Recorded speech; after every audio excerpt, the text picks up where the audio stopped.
Bonjour Isabelle, bienvenue dans les locaux d'Assuratom. Bonjour Henri, je te remercie de m'accueillir. Isabelle Tenré, j'ai rejoint le département sinistre non-vie émayé de SCOR en 2012 en tant que juriste.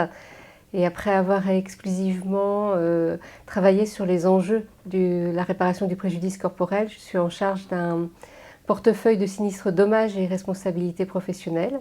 Et c'est à ce titre que j'ai rejoint la commission sinistre d'Assuratom depuis 2 ans et demi maintenant. Merci Isabelle, donc Henri Gurs. J'ai rejoint Assuratom en décembre 2020, ayant passé auparavant une trentaine d'années dans le monde de l'assurance en France comme à l'étranger, dans les domaines à la fois de la vie, de la santé, de l'IARD.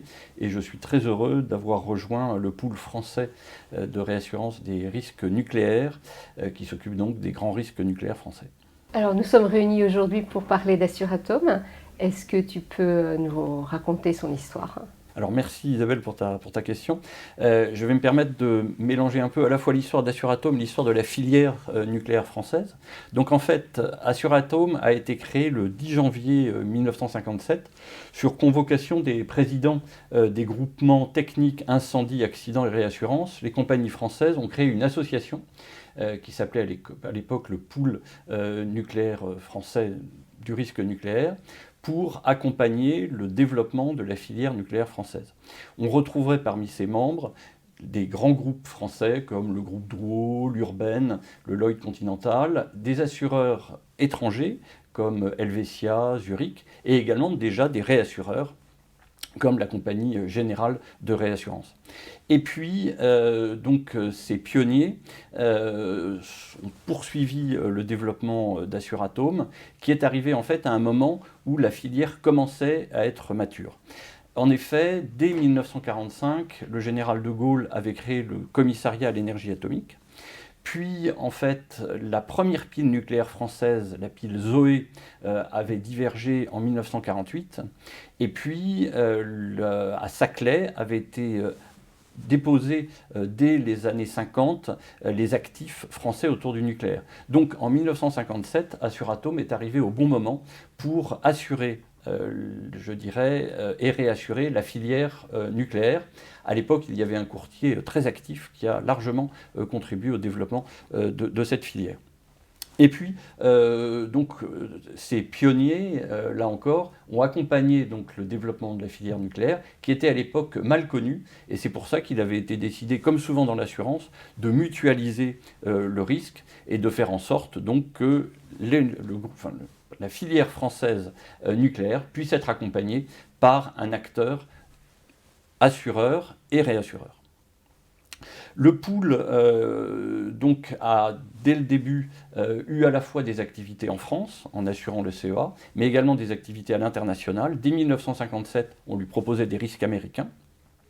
Et depuis, donc, le groupe, si je puis dire, Assuratom, a accompagné EDF avec le lancement de la centrale de Chinon en 1960, puis a accompagné à partir de 1976 la Cogema, ce qui est devenu ensuite Areva et Orano, et donc a accompagné l'intégralité de la filière jusqu'à aujourd'hui, avec le développement donc, des EPR à Flamanville. Alors Assuratom existe depuis plus de 70 ans.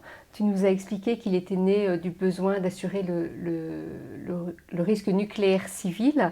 Mais aujourd'hui, quelles sont ses missions ? Quelle est son organisation ? Alors, les missions d'Assuratom sont vraiment toutes liées, je dirais, au métier de l'assurance.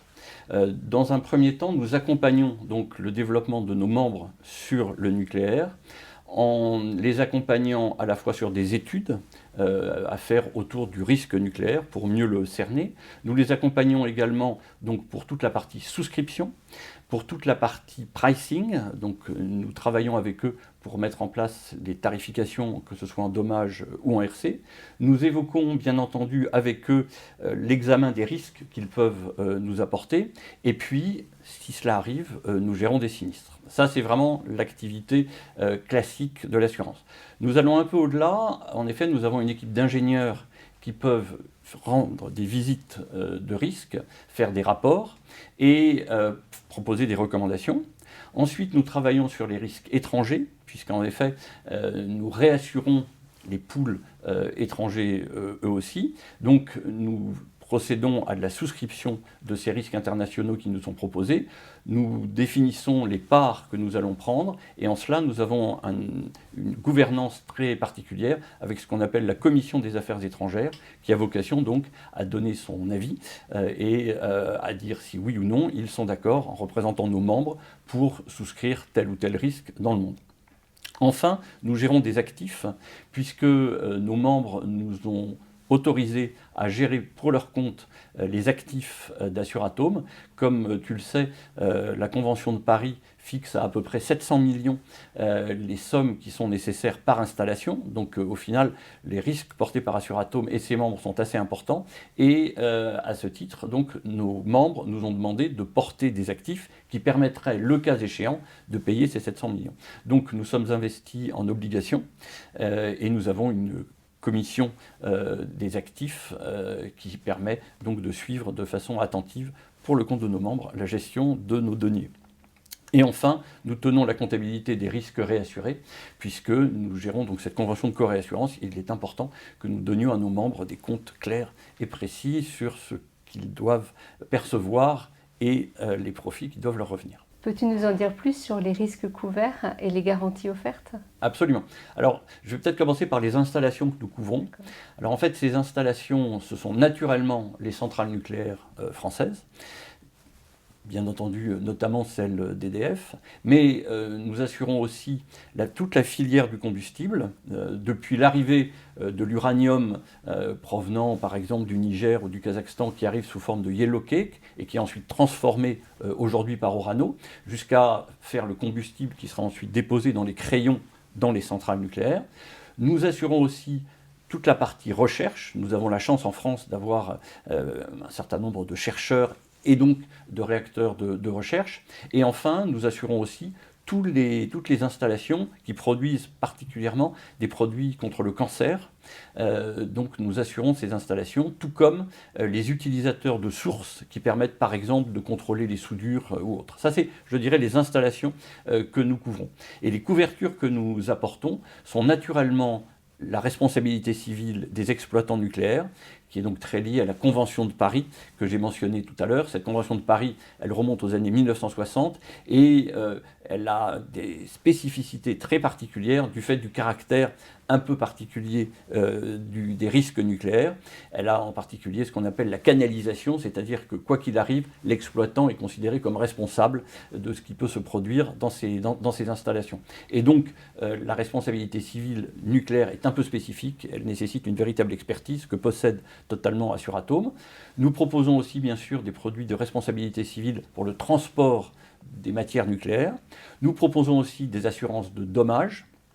Et enfin, nous accompagnons la construction de ces installations par le biais de tout risque chantier, par le biais de Engineering All Risk, EAR, CAR, bref, des couvertures assez traditionnelles. Alors, quand on évoque le nucléaire civil, c'est vrai qu'on pense tout de suite aux centrales. Là, tu viens de nous expliquer qu'il y avait en fait une multitude d'activités autour du nucléaire civil.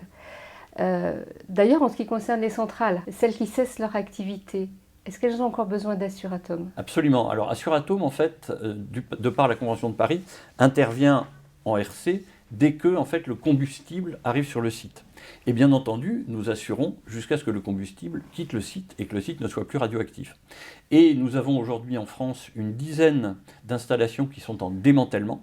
Et donc Assuratom propose aux exploitants des couvertures en vue de ce démantèlement, qui permet donc d'accompagner sereinement nos exploitants jusqu'à la fermeture complète des chantiers. Par exemple, une information, je mentionnais la centrale de Chinon, qui a démarré en 1960. Elle a fermé en 1996. On pense que son démantèlement va durer jusqu'à 2040, quelque chose comme ça. Donc nous accompagnons EDF sur ces grands programmes et c'est valable aussi pour le CEA.